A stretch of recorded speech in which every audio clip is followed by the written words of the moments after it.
Stellan Vance ended his marriage inside his mother's sitting room, not in a lawyer's office, not with any private decency, but in front of the woman he had chosen to replace his wife, while his mother stood near the fireplace like she had scripted every word. Nadira Colquhoun Vance, 35-year-old wife of Stellan and the woman who had quietly held his family's failing company together for nearly 2 years without anyone asking her to, stood near the bay window with her coat still buttoned. No one had offered her a seat. No one had offered her anything. Stellan Vance, 38-year-old heir and acting president of Vance Precision Works, held a sealed envelope in one hand. He did not look at her when he held it out. Rowena Vance, 62-year-old matriarch of the Vance name and the woman who treated that name like a crown she had personally earned, stood by the mantel with her arms folded. Hadley Drummond, 31-year-old socialite and the niece of a man whose investment firm had been quietly circling the Vance company for months, sat in Nadira's usual chair, the one near the window, beside the lamp, as if she had already measured the space and found it acceptable. Stellan swallowed, then he held the envelope out further. Nadira said, "Why?" Before Stellan could answer, Rowena stepped forward, because this family needs someone who can stand in the right rooms beside him. Someone with connections, someone with real influence. She paused, and her eyes moved over Nadira with the patience of someone who had been waiting a long time to say this out loud. "Hadley is what he needs. You never were." Nadira looked at Stellan. "Is that what you believe?" He looked at the floor, then he said, "Mother's right." That was the moment Nadira understood she had not only been betrayed by a man, she had been handed over by him, quietly and without apology, to a woman who had been building this moment piece by piece from the outside. She took the envelope from his hand. She did not beg, she did not raise her voice. Because Stellan did not know the truth. He did not know that Nadira Colquhoun Vance was the silent controlling owner of Coldwater Capital, a private investment firm operating through the Colquhoun Family Trust, named after her late mother Irene, which had been in formal acquisition talks with the Vance Precision Works board for 8 months. He did not know that the woman his mother despised had been reading due diligence reports at midnight and directing a legal team that was working carefully, cleanly to rescue a company he was too proud to admit was drowning. He thought the divorce had freed him. It had only removed him from the last protection he had. Some betrayals do not break the quiet person immediately. They wake up the part of them that was always more patient, more prepared, and more willing to let the truth arrive in its own time. Stay with this story to the end. The woman they showed the door is the same woman holding the papers that will decide what happens next. If you believe loyalty should never be mistaken for weakness, comment justice, and subscribe to Broken Pledge Tales for more stories where quiet strength gets the last word. The East Line at Vance Precision Works had been running badly for 3 weeks before Nadira caught the smell. It was a specific kind of burning. Not metal, exactly, but the friction of old machinery being pushed past what it could reasonably give. She had learned to recognize it years ago in one of her mother's facilities. She knew it the way she knew a lot of things about this company, not because Stellan had told her, but because she had paid attention long after he stopped. She was there that Wednesday morning the way she often was, unannounced, walking the floor, clipboard in hand, unremarkable to anyone who did not know what she was looking for. To the workers, she was just Stellan's wife. Nobody official, nobody with authority on paper. Torben Aldrich, 57-year-old operations manager, and the man who had run this floor since before Stellan's father died, met her near the secondary press. He had grease on his sleeve and a tight, careful expression. "East Bearing's been compensating for 11 days, he said. "If it fails during the Bremer contract run, we lose the contract and we lose the summer." Nadira already knew. She had read the same assessment in a confidential report 3 days earlier, the kind of report that crossed her desk as Coldwater Capital's controlling owner, not as Stellan's wife. She knew the debt figures, the supplier pressure, the insurance lag, the payroll cycle being stretched quietly at the edges. She asked like a concerned wife, "How long before it gives out completely?" Torben looked up toward the office windows. The blinds were closed. "Depends if anyone upstairs is ready to hear an honest answer." Elva Birch, 61-year-old line worker with 24 years on the floor and a husband who had been on medical leave since February, turned from her station. Her voice was quiet.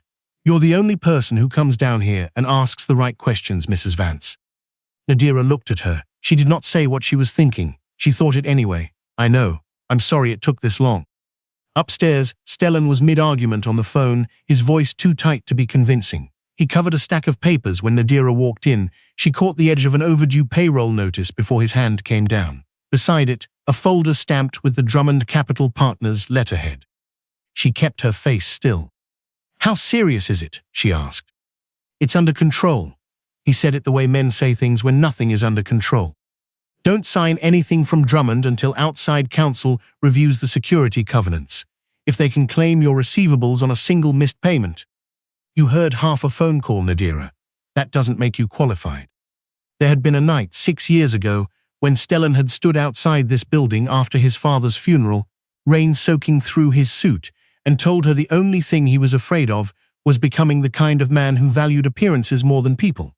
She had believed him. She had stayed through Rowena's comments, through the long silences, through 3 years of a company quietly drowning while Stellan rearranged the furniture.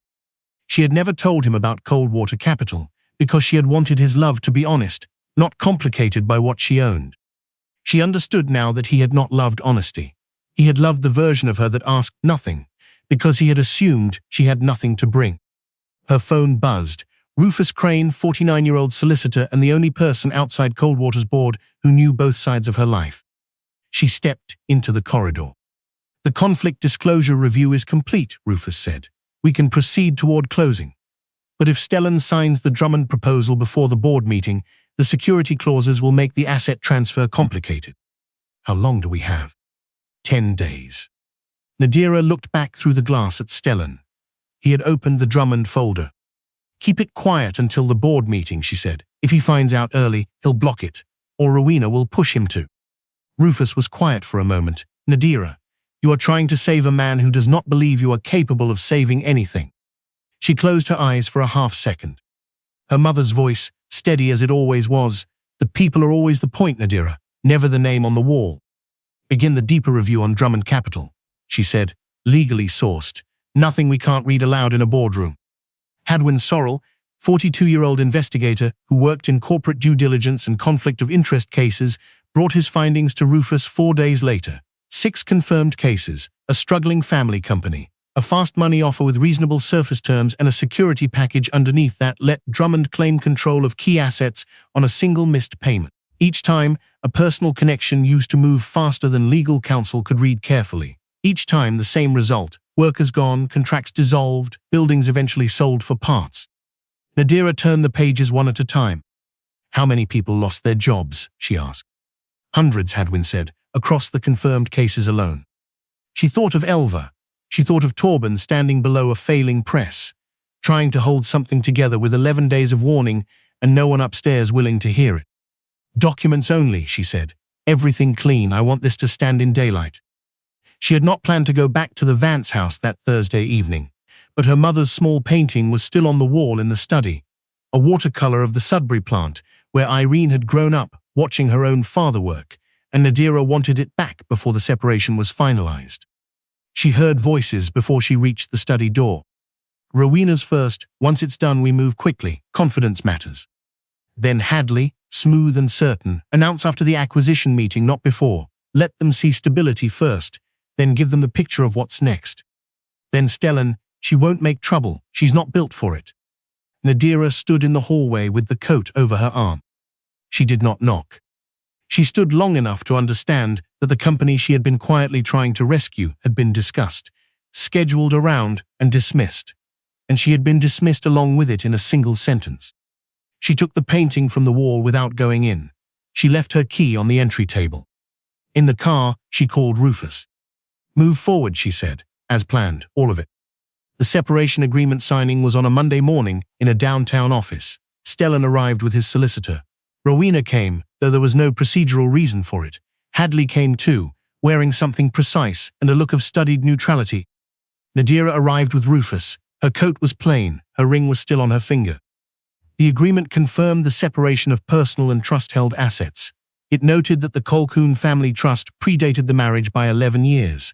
It stated that Stellan held no claim over trust-held property or its underlying investments. Stellan had signed the premarital asset acknowledgement 7 years earlier without reading it. Rowena had told him at the time that Irene Colquhoun's old trust was sentimental, not serious.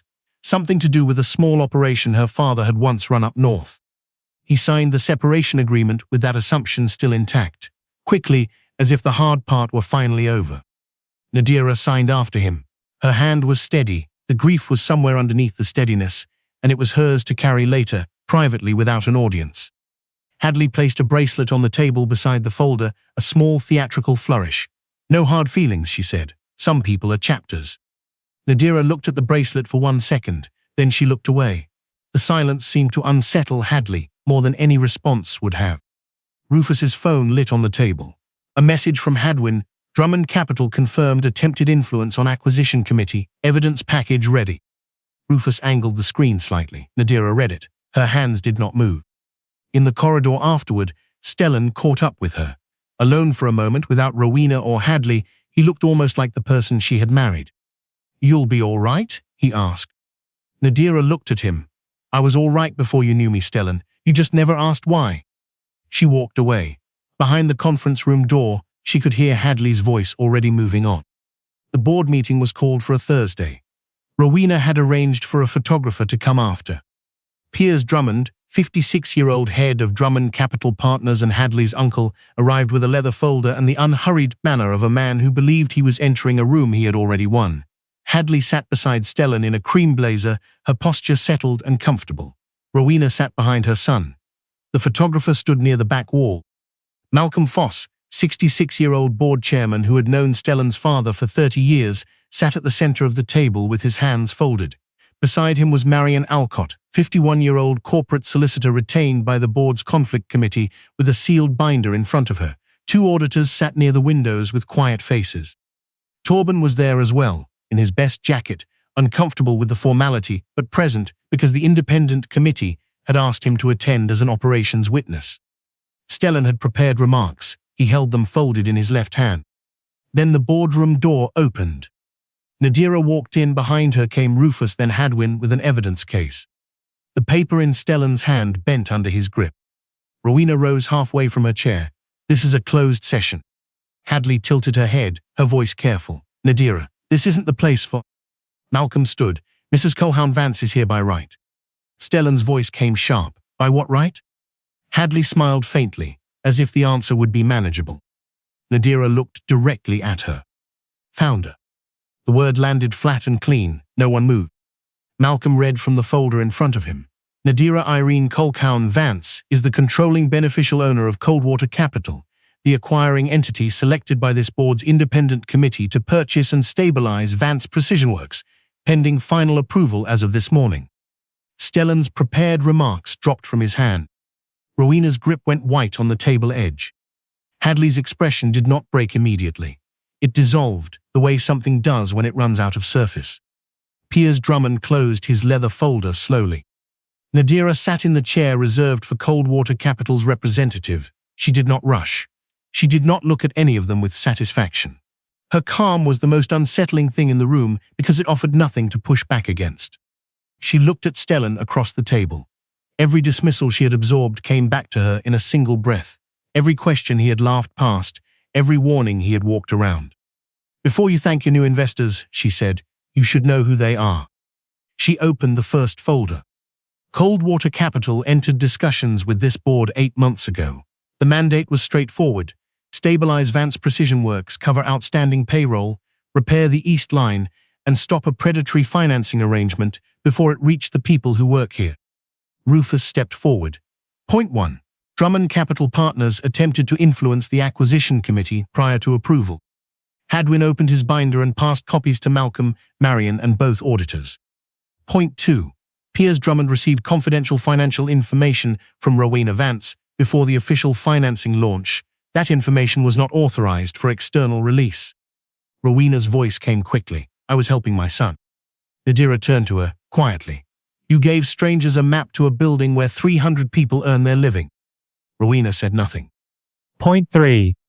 Hadley Drummond pursued a personal relationship with Stellan Vance, while her uncle's firm sought leverage over Vance Precision Works. Point 4. Stellan approved preliminary discussions with Drummond Capital without disclosing that conflict to this board. Piers stood. "This meeting has become." Marian cut in without raising her voice. "Drummond Capital's proposal is rejected. All further contact regarding this acquisition goes through company counsel only." Any attempt to interfere with the approved sale process will be formally documented. Piers sat back down. There was nothing left to perform. Malcolm cleared his throat. The independent committee recommends approval of Coldwater Capital's acquisition plan, subject to the governance conditions outlined in your packets. Stellan looked up. You can't. The board can, Malcolm said. And under the acquisition terms, Coldwater may require interim management protections before closing. Nadira continued. Stellan Vance is suspended from executive authority pending review of conflict disclosures. Rowena Vance is removed from any advisory capacity and barred from internal company access. Drummond Capital's proposal is voided. Hadley Drummond's involvement is entered into the formal corporate record. She turned the final page. Torben Aldrich will oversee floor operations during the first restructuring stage, reporting to the transition committee. No worker will lose their position under the first stage acquisition plan. Across the room, Torben lowered his head. He did not speak. He did not have to. Near the doorway, Elva Birch had been brought up by one of the board observers. When Torben leaned close and told her quietly, no layoffs, East Line being repaired, new ownership moving carefully. She covered her mouth and closed her eyes. She did not cheer. She simply breathed, slowly, like someone who had been holding it for a very long time. That was when Stellan understood what he had been standing next to for years without looking at it. In the corridor, Hadley found him before he reached the elevator. Her voice was low and without warmth. You told me she was nothing. Stellan did not answer. You said the trust was old paperwork, sentimental.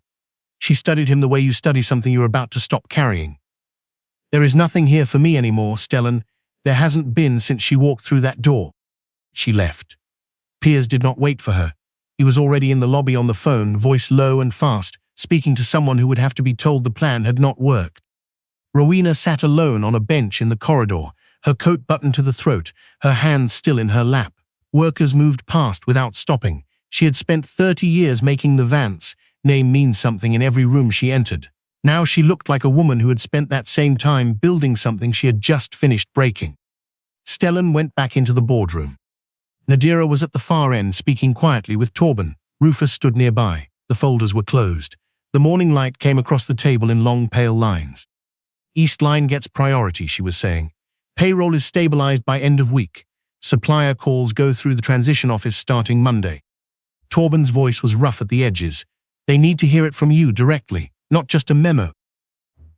They will. Stellan stepped closer. She turned. Was any of it real? He asked. His voice had none of the armor left in it. She looked at him for a long moment. The composure held. But something underneath it was visible. Not anger, just the shape of something that had been real and was now finished. Yes, she said. That's what will take the longest to stop grieving. I'm sorry. She had wanted those words once. There had been nights when she would have given a great deal to hear them. Nights when Rowena's voice had followed her down the hall and Stellan had said nothing, and she had sat alone, hoping he would come and remember who he used to be. But sorry after consequence was not the same as love before betrayal. She had learned that the hard way, in a sitting room with her coat still buttoned. Nadira reached into her coat pocket and set her wedding ring on the boardroom table between them. Stellan stared at it. I loved who you were trying to become, she said. I don't know the man you settled for being instead. She did not pick the ring back up. She walked out through the boardroom doors and onto the upper walkway. Below her, through the long glass panels that looked out over the floor, the East Line was already being assessed by the maintenance crew. Workers moved between stations. The press that had been limping on borrowed time was finally going to get what it needed. Her mother's voice came to her the way it always did in rooms where honest work was being done. The people are always the point, Nadira, never the name on the wall. She looked at Vance Precision Works one last time, not with loss, not with the hollow satisfaction of someone who had planned for this moment, just with the quiet of a person who had kept a promise she had made to herself and to everyone below her on that floor. Then she walked toward the exit, and the morning outside was sharp and bright, and for the first time in a long time, entirely hers.